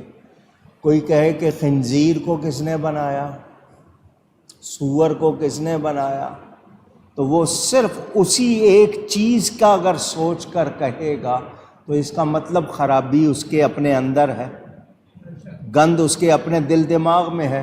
تو ایسا کہے گا تو کیا ہو جائے گا؟ اونچی۔ تجھے اللہ کی مخلوق میں صرف وہی چیز نظر آئی، کچھ اور نظر نہیں آیا؟ اگر ایک چیز کا ذکر کرنا تھا کہ نہیں جی میں نے ایک ہی چیز کا ذکر کرنا ہے، اللہ نے سب کچھ بنایا مگر میں ایک چیز کا ذکر کروں گا، تو سب سے بہترین چیز کا ذکر کرنا چاہیے۔ پھر کہو وہ اللہ جس نے مصطفیٰ کو بنایا، یوں کہو۔ پھر اگر ایک ہی چیز کا ذکر کرنا ہے، لیکن بری چیز کا، جس کو برا سمجھا جائے، اس کا خاص طور پر کہ اے فلاں کے بنانے والے، تو بتائیے یہ توہین ہوگی یا نہیں ہوگی؟ اونچی۔ تو ذہن میں رہے وَهُوَ عَلَىٰ كُلِّ شَيْءٍ قدیر کا مطلب اللہ جو چاہے، جو چاہے، ہر چاہے پر قادر ہے، جو چاہتا ہے کر سکتا ہے، اس کے لیے کوئی روک ٹوک، مجبوری، کمزوری نہیں۔ لیکن کسی عیب والی چیز کا اللہ کے لیے کوئی تصور کیا جا سکتا؟ سمجھانے کو میرے پاس بہت سی باتیں ہیں۔ پیشاب کسی کپڑے پر لگ جائے، وہ کپڑا دھو لیں تو پاک ہو جائے گا یا نہیں؟ اور پیشاب کو دھوئیں تو خود پیشاب کو 10 مرتبہ دھو لو پاک ہو جائے گا؟ اونچی۔ ان لوگوں کی سمجھ میں آتی نہیں ہے یہ بات، یہ کیسی باتیں کرتے ہیں۔ مجھے تو حیرانی ہوتی ہے کہ اتنی جسارت اللہ کے لیے عیب ماننا۔ کہتے ہیں جو کچھ بندے کی قدرت میں ہے وہ اللہ کی قدرت میں، تو کل کلاں کو یہ کہو گے معاذ اللہ، اللہ یہ بھی کر سکتا ہے وہ بھی کر سکتا ہے، جو کچھ مقدور العبد وہ بمقدور اللہ۔ میں نے اپنی کتاب سفید و سیاہ میں اس کا جواب لکھا ہے۔ تو یہ ایسی باتیں کرنے والے جو، اور یہاں تک فتویٰ دینے والے نے کہہ دیا کہ اللہ نے جھوٹ بولا ہے، تو بتائیے کیا مسلمان رہا؟ معاذ اللہ ثم معاذ اللہ۔ تو عیب کا تصور بھی اللہ کے ساتھ نہیں۔ وہ سب کچھ کر سکتا ہے، تو سب کچھ کرنے کا مطلب کیا ہے؟ ہم کسی عیب کے حوالے سے، خرابی کے حوالے سے نہیں بات کرتے، حالانکہ ہر خیر و شر کا بنانے والا اللہ، والقدر خیرہ و شرہ من اللہ تعالی، اللہ کی طرف سے اچھی بری تقدیر وہ ہم مانتے ہیں، مگر اللہ کے لیے کسی بھی عیب شر کا کوئی ماننا یہ ایمان ہو سکتا؟ کوئی شے اس کی قدرت سے باہر نہیں، تو کیا مطلب ہے کہ اس کی قدرت تو ہے مگر کسی عیب کا سوچنا اس کے لیے درست۔ اونچی۔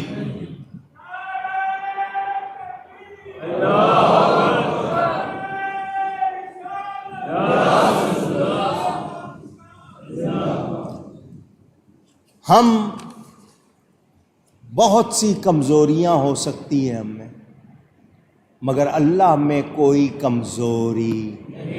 یہ بیان جاری ہے، میری نظر اچانک گھڑی پہ چلی گئی، ورنہ پتہ نہیں بیان کرتا رہتا۔ رمضان میں آپ کا ٹائم زیادہ لیا، لیکن اب کوشش کرنی ہے کہ وقت پر جمعہ ہو۔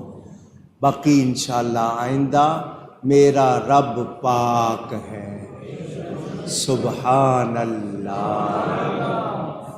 گفتگو میں مجھ سے کہیں کوئی غلطی ہوئی ہو، کوتاہی ہوئی ہو، اللہ تعالیٰ اور اس کے رسول صلی اللہ علیہ وسلم کی بارگاہ میں توبہ کرتا ہوں۔ وآخر دعوانا ان الحمد للہ رب العالمین۔ میں نے جمعۃ الوداع میں بھی اور عید میں بھی آپ کو یہ بات بتائی تھی، پاکستان کی سپریم کورٹ ختم نبوت کے خلاف جو اس وقت کردار ادا کر رہی ہے، ہمیں اس کے سامنے دیوار بننا ہے۔ کیا کہنا چاہتے ہیں وہ کہتے ہیں کہ غیر مسلموں کو، عیسائیوں کو، سکھوں کو، ہندوؤں کو آزادی ہے، تو قادیانی غیر مسلم ہیں تو ان کو بھی آزادی ہو۔ ہمارا کہنا یہ ہے، سکھ اپنے گردوارے میں قرآن نہیں پڑھاتا، اسلام کا نام لے کے کوئی بات نہیں، عیسائی اپنے چرچ میں اسلام کا نام لے کے بات نہیں کرتا، یہودی سیناگوگ میں اپنی عبادت گاہ میں اسلام کا نام لے کر بات، وہ غیر مسلم ہے، وہ اپنی بات کرتے ہیں۔ یہ قادیانی غیر مسلم ہے مگر یہ اسلام کا نام لے کر غلط بات کرتے ہیں، قرآن کی آیتیں ان کا ترجمہ بدلتے ہیں اور چاہتے ہیں کہ اس کی ان کو آزادی دی جائے، تو کیا دی جائے گی؟ دی جا سکتی ہے؟ تو ہمارے جج کو یہ بات سمجھ نہیں آ رہی، تو جو بھی وہ سن رہے ہوں سن لیں، ہم مسلمان جب تک زندہ ہیں ہم اپنے نبی کی ختم نبوت پر پہرا دیں گے، ایسے کسی فیصلے کو نہیں مانیں گے اور ایسا فیصلہ کرنے والے کو بھی نہیں مانیں گے۔ تو یہ میں نے آپ کو سبق یاد کرایا، اس پر آپ نے شور مچاتے رہنا ہے، دنیا کو بتانا ہے کہ ہم لوگ ہرگز غافل نہیں ہیں، نبی کی عزت پر انشاءاللہ پہرا دیں گے۔ اور قادیانیت کی بنیاد توہین رسالت ہے، نبی کی توہین ہے، ان کو آزادی دینے کا مطلب نبی کی توہین کی اجازت دینا، تو یہ کام کوئی مسلمان کر سکتا؟ جو تفسیر وہ کہیں گے وہ قرآن کی تفسیر کا نام لیں گے، وہ اسلام کی ہے، تو جب وہ مسلمان نہیں ہے تو ان کو پڑھانے کی اجازت کیسے دی جائے؟ ان کا کیا تعلق اس سے؟ اور اس کی باقی کتابیں وہ نبی کی توہین سے، خود وہ تفسیر نبی کی توہین سے بھری ہوئی ہے، پھر اس کا کیا حکم ہوگا؟ تو اس امت میں فتنہ نہ ڈالو، اگر مسلمان ہو تو اسلام کے مطابق فیصلہ کرو، ورنہ تم نہیں رہو گے، تمہاری عدالتیں نہیں رہیں گی، یہ فیصلے نہیں رہیں گے، میرے نبی کا جھنڈا اونچا ہی رہے گا۔ اس کو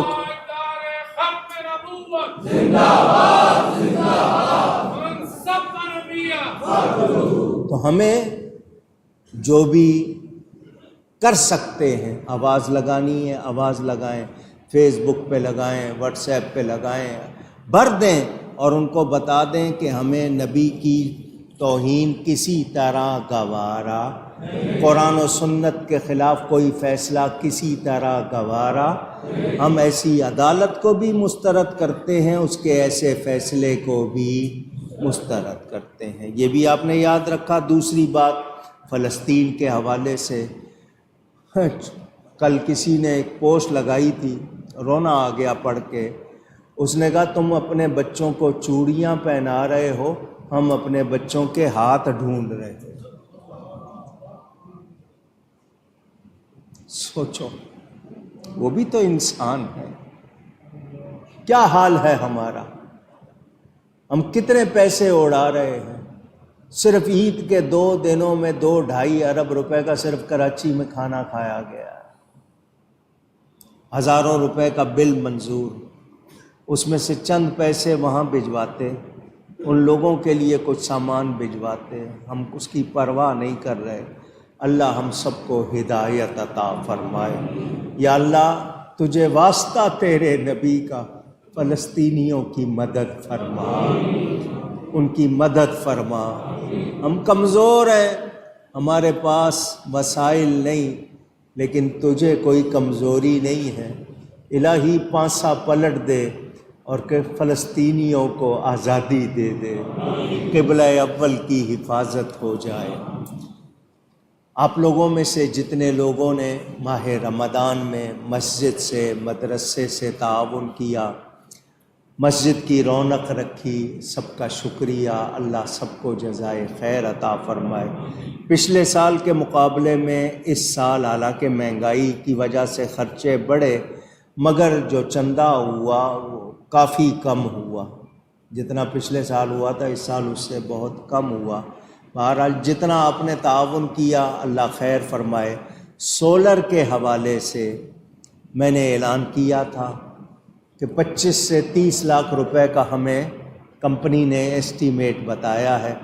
بجلی کے حوالے سے آپ کو پتہ ہے کتنا بل آ رہا ہے، 2 لاکھ 2.5 لاکھ بل آ رہا ہے، کہاں سے دیں، آمدنی ہے نہیں۔